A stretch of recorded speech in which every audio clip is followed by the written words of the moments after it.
Hey guys, and welcome to another Spectrum video. Gonna take a look at a game called 3D Starstrike. And last time we had a look at a game called Death Star Interceptor, which was very much a near Star Wars experience. It even had licensing for at least the music. And that made me think of another Spectrum game, namely this one, that is also a Star Wars game of sorts. It's pretty much an exact clone of Atari's arcade game from 1983. And this game was released in late 1984, published and developed by Realtime Games. And Realtime Games didn't release that many games, and this was the second one they released. The first one was 3D Tank Duel, which was pretty much a clone of Atari's Battlezone. And it's apparently a pretty impressive title on the Spectrum. May have a look at that one as well at some point. And this game just completely blew me away. And as I said, it's a clone of the official Star Wars arcade game by Atari, which is another game that I think many people were blown away by in the arcades. Never played it myself back in the day, at least I don't think so. It was a pretty impressive 3D vector graphics game designed by Mike Halley, who also worked on quite a few other Atari arcade games such as Gravitar, Indiana Jones and the Temple of Doom, Roadrunner, Blasteroids, APB, Skull and Crossbones, Stun Runner, and yeah, a couple of other games as well. And of course this arcade title was eventually officially released for pretty much every home system at the time, including the Spectrum. But that was a bit later. I think that happened in 87. So it was amazing to have a 3D Star Wars game already back in late 1984. So let's just dive in. I haven't played this for ages. And the loading screen is based off the cover art, and the cover art has been done by Oliver Frey. Rather nice. And they did a pretty good job converting this to the Spectrum. Let's just go with Kempston, and let's just go with easy, I think.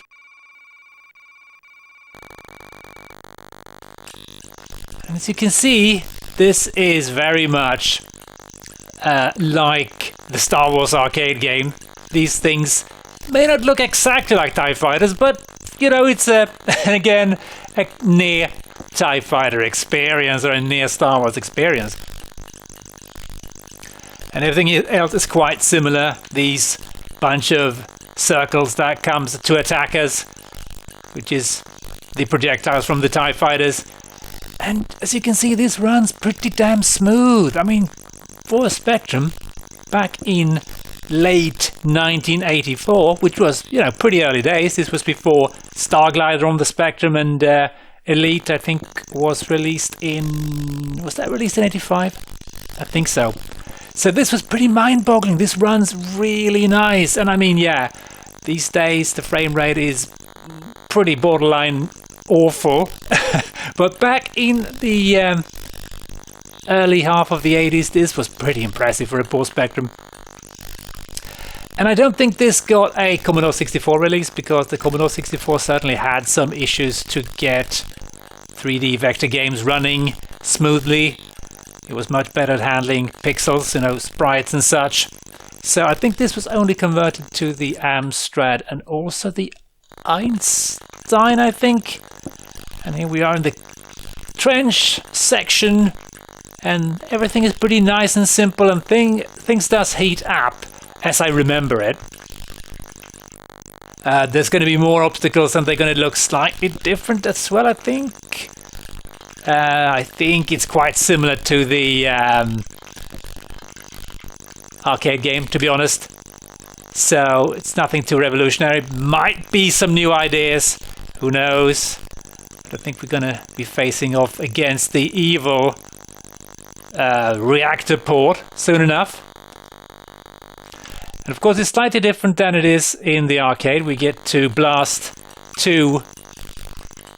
Oh, come on, come on, come on. Oh, no, I think I missed. Repeat, final run. Oh, damn, yeah, I think I missed the leftmost cube. Quite annoying. Had plenty of time to do it, but yeah, I was talking too much. And as you can see, there's even color here and plenty of attribute clash, of course, but it looks nice anyway. It doesn't really matter too much. There's some weird clash going on, and it doesn't really damage the visuals, really. It's really rather impressive, and it's even got sound effects. I mean, wow. Not amazing sound effects, but, you know, decent enough. Let's see if we can not screw this up this time. Shoot the thing and shoot the other thing and just fly out. Prepare for hyperspace. And we also, of course, get a Death Star. It looks more like a planet, but yeah. This was so amazing. And way better than the Death Star Interceptor explosion in the previous game I had a look at. Kind of a similar thing going on there, but this was just so much more impressive. We also have plenty of shields, honestly. Quite like that. The game isn't insanely hard. But it does pick up in difficulty as I remember it. And I forgot about the fact that the lasers overheat, so you can't just hold fire, unfortunately, which I did there. But we got plenty of shields, so everything should be just dandy, I think. Of course, we don't have any sample sound effects, which is a huge bummer. But, of course, we did get that in the Amiga and Atari release of the Atari arcade conversion.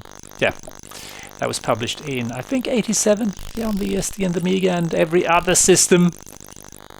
Every other home system available. I don't know if if there was a 128K version of the official arcade conversion, and that maybe had the samples. Don't really know, but I remember being completely blown away when I played Star Wars on my ST and it talked. It was just mind-boggling. Wow. So this is a really, really nice clone of the arcade game. It kind of suffers a little bit from the same issues as the arcade game does. It does get a little bit boring after a bit, to be honest. But you know, flying an X-Wing, blowing up Death Stars, that was just absolutely amazing. Back in 1984 was just a dream, you know.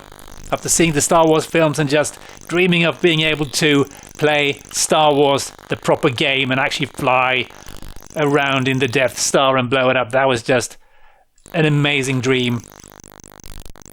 Of course, I've got my Wiko stick connected to my Spectrum, and I can't just go straight left or right with it. It's just so, iffy. Okay, let's get this done this time. Okay, let's blow up the left and right one, and yeah, another Death Star is done. I wonder how many they have. Probably a lot, right? And it's a different colored one. Yeah, this is such a cool effect for a Spectrum. I was so blown away by this. Back in 84, I was just like, whoa. How are they doing this? This is amazing. This is just like the film. Well, maybe not quite, but...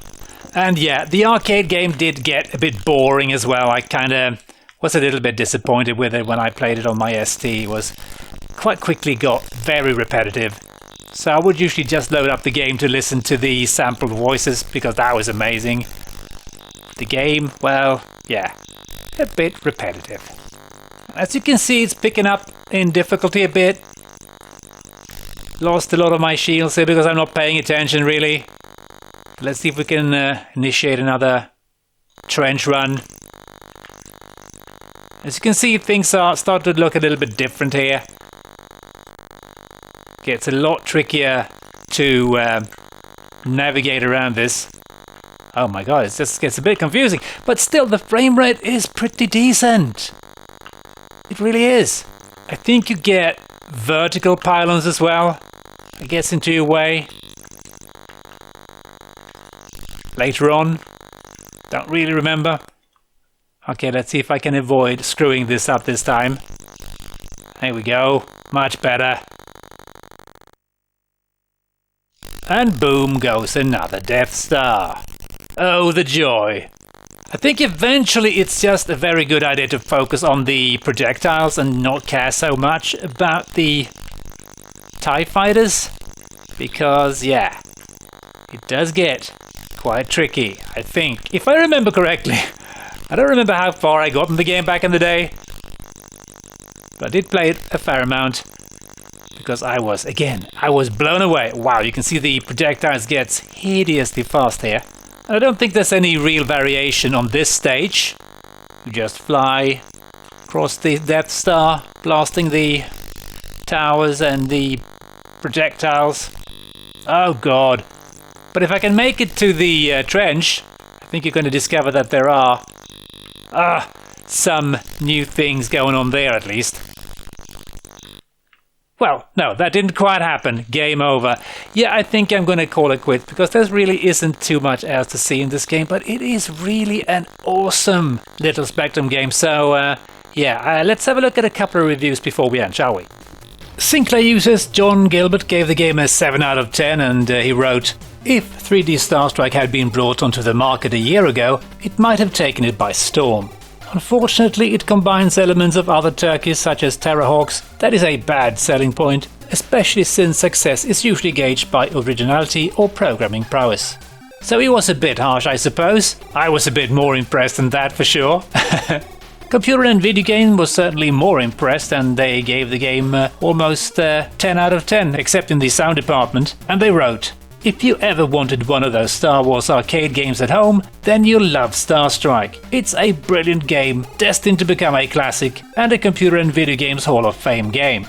So back in the day, I would definitely have been leaning more towards agreeing with this review. A really impressive game in my opinion. And even though this was released towards the end of '84, it was still kind of early days. So very impressive game. And with that, I'm going to say thanks for watching, hope you enjoyed, and as always, hope to catch you next time. Cheers!